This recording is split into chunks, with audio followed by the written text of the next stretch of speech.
Only have $10. Here's how to start crypto trading today. If you don't like risking big money but want crypto exposure, here's how to do it with 10 bucks. Crypto trading is simply buying low and selling high.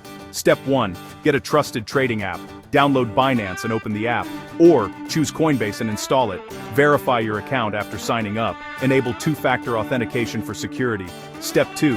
Fund your account. You can start with as little as $10. Convert fiat to a stablecoin like USDT. Or buy directly in small fractions of crypto. Keep fees in mind. Pick low-fee pairs. Step 3. Choose safe coins. Start with Bitcoin, BTC, for liquidity.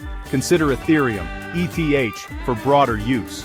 These have clearer trends and lower rug pull risk. Avoid random meme coins until you understand markets. Step 4. A simple strategy. Buy when the price dips. Set a clear target before entering. Sell when the price rises to your target.